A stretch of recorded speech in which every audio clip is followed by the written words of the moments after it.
Hello and welcome back to the podcast That's Showbiz with your host, Hannah Ranko. Happy Monday, everybody. I hope you all had a great weekend and a great week. I myself had an interesting week. First off, I had to resign from one of my studio jobs. Unfortunately, my values were just not lining up with the situation. I hate to do it mid-season, but this is just a quick reminder to you as a dance teacher, as a professional dancer, that we are our own business. So we have the right to not do the things that we don't want to do when they're not in the best interest of our business. And I had to make that very tough decision today. And I don't usually make it so abrupt, but I had to do what I had to do, unfortunately. Other than that, I had a great weekend performing with the Maine Dance Company, a new professional dance company based in Maine. And it's been really nice to dance with such talented Maine-based dancers. I mean, everyone else, watch out because Maine is about to pop off. I feel it. And I'm really hoping the Maine dance scene keeps growing. So make sure you go check out their Instagram, Maine Dance Company, and give them a follow because we gotta support Maine artists out here, okay? And we got to support the Maine dance community. Okay, in this week's episode, we are going to be talking about imposter syndrome. What is imposter syndrome and how we can deal with it? And I myself have had a lot of experience with imposter syndrome in relationship to my success in dance. So I'm going to be adding my own experience as well as giving you all tips and tricks on how to navigate it. Okay, let's just dive right into the video and start talking. Oh, whoopsies, it's not a video. It's a podcast. Let's just dive right into the audio and talk about the dreaded imposter syndrome. Let's get into it.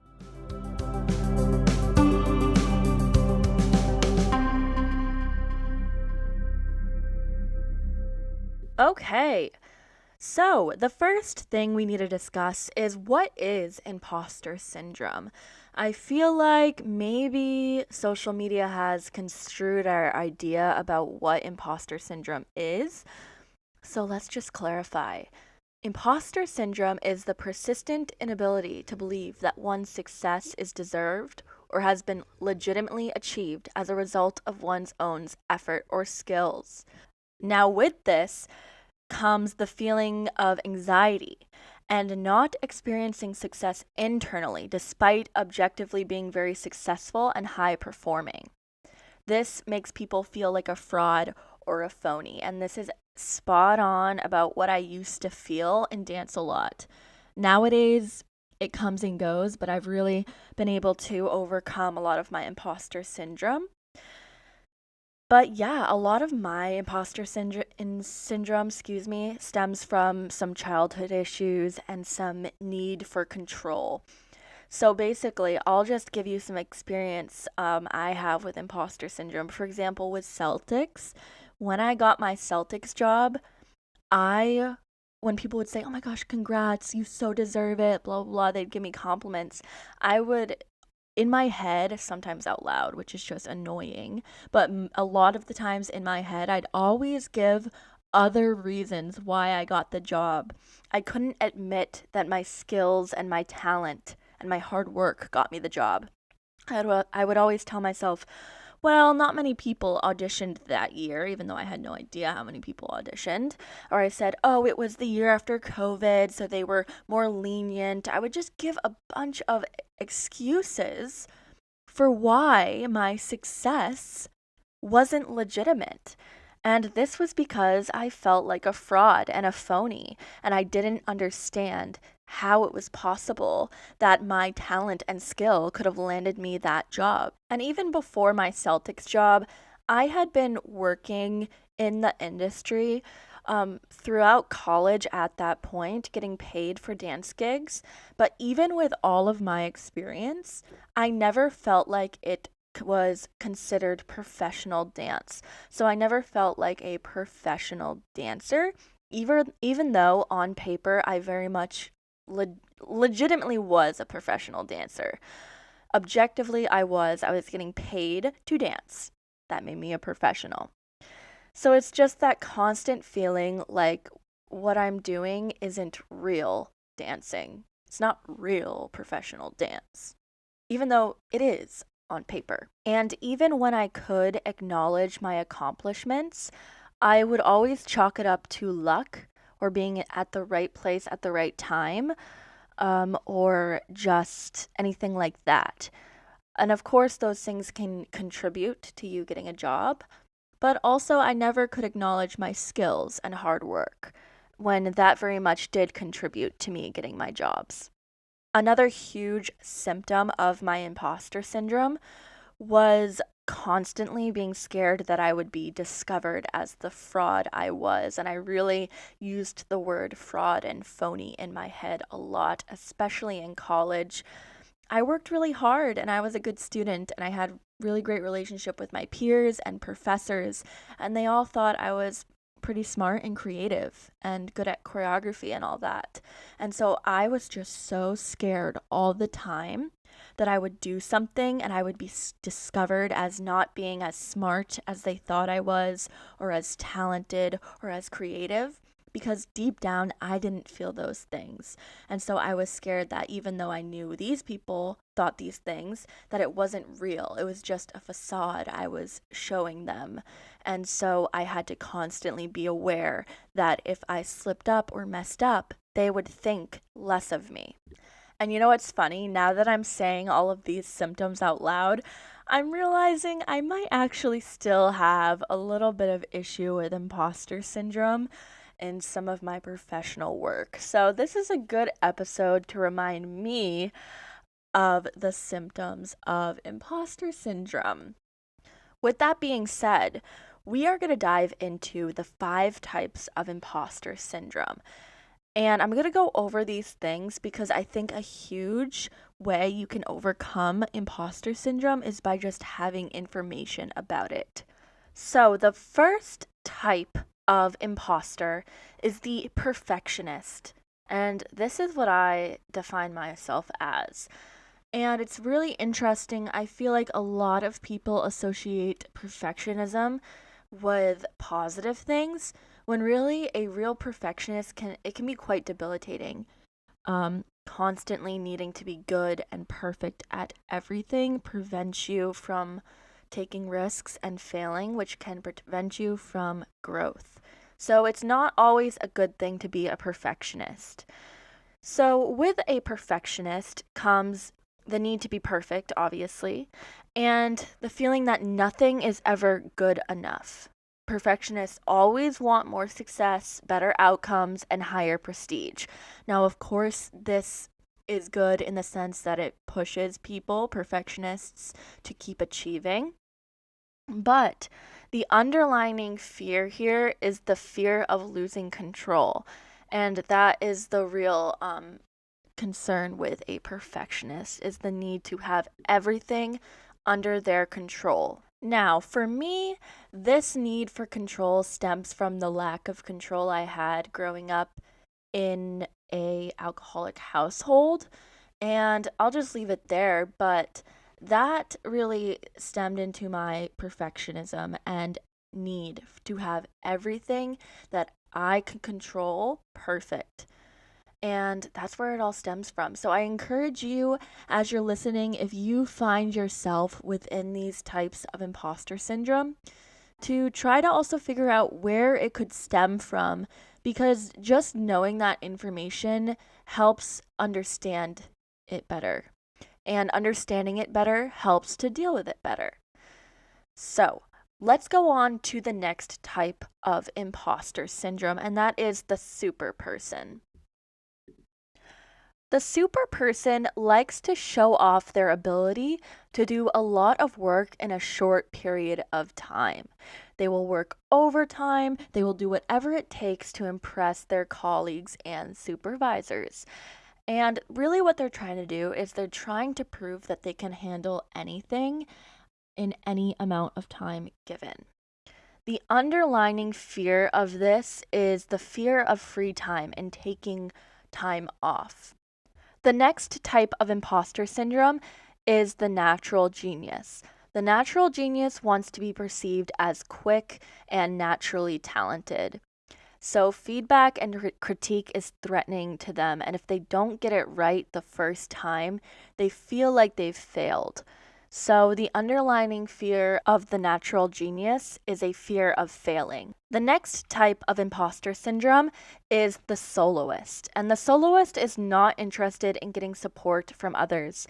And they do not want to ask for help ever, because asking for help is a perceived weakness of theirs and it puts them in a vulnerable position.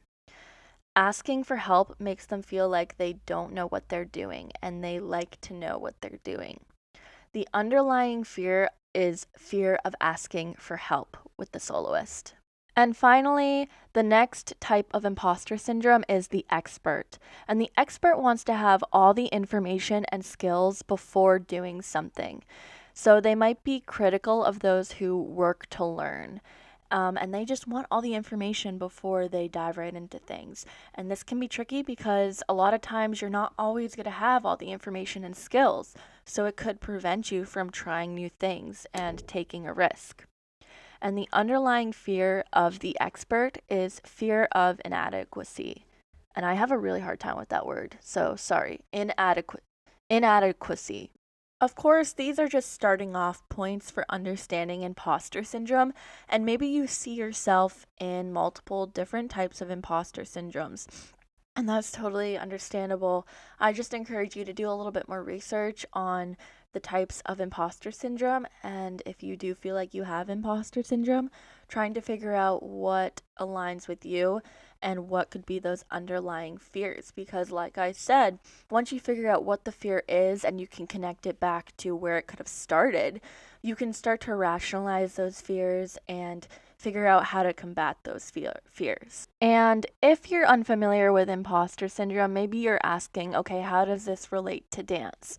Well, it can be really prevalent among dancers, especially because as dancers, we all have this idea of what a professional dancer looks like and should be, and what a career in dance should look like and be, when that's just for a lot of professional dancers and dance educators, choreographers, that's just not realistic. For example, I never went to LA or New York City to audition and live in the city. And I always thought when I was younger I had to do that to have a substantial career. Whoa, in dance. My water bottle fell. Um, but now that I'm living in Maine and I had a career in Boston, I realized that you can have a really great career and not have to move to New York City or LA, which is just something I didn't want to do. So that's just an example of kind of where these feelings of imposter syndrome could come from within dance. So, the last thing I want to talk about is strategies for dealing with imposter syndrome. Now, of course, like I previously stated, I still have these feelings of imposter syndrome at times, although I have gotten a lot better with dealing with this when it comes up. And a big way I deal with these feelings of imposter syndrome is to make lists of evidence. And I do this with things outside of just imposter syndrome and issues with confidence and stuff. I do this in a lot of my issues where anxieties and fears can take over. I make evidence lists of evidence that proves my negative thoughts about myself wrong. Um, so if you are like, hey, I don't understand why I have this awesome job, it must be because of luck or, you know, something other than my skills and hard work, make a list of all the reasons why that thought could be inaccurate. Because sometimes our thoughts are not accurate to the truth or the reality of life. And I forgot to mention this earlier, but I feel like things like being a woman or being a person of color can contribute to the likelihood of experiencing imposter syndrome. I think the more you are valued in society, the more confidence you're going to have within your career. So I think a white man will have a lot more confidence in their abilities and success than someone of color or a woman because historically, those groups have been mistreated within the workplace. So it really does have a big impact on imposter syndrome. And so, back to ways to deal with imposter syndrome. Another great way is to make sure you're not ignoring the anxieties or fears when they come up. It is easy to just say, hey, get back down there. But instead, say, hey, I am experiencing this anxiety surrounding a certain accomplishment of mine. And I am going to acknowledge where this is coming from. It's coming from my feelings of imposter syndrome, which comes from my feelings of inadequacy or whatever it may be. So, really make sure you're acknowledging it so then you can try to combat it with thoughts. And combating it with thoughts means reframing your mindset, reframing your thoughts to make sure you're trying to understand what the reality of the situation is, which is you're experiencing imposter syndrome, which stems from whatever it stems from, and that's making you feel like you are not worthy of the accomplishments that you have. When in reality, you worked hard for your accomplishments, you are skilled and talented, and that is why you have accomplished what you have accomplished. Remember that. And try to reframe your thoughts around growth and try to remind yourself that growth comes from stepping out of your comfort zone and not being good the first time you do something and failing and all of the things. I recently got into rock climbing. My boyfriend's gotten me into it this month, and it's a new hobby, so I'm not going to be perfect and I'm going to be scared and I'm going to feel like I'm looking like a crazy head. But you know what? I am really enjoying it and I'm getting better and stronger every time I do it. So I just have to go for it. And if I don't look like an expert, that's because I'm not yet. And that is okay. And all of the things. So just remembering that can help us deal with feelings of not being good enough.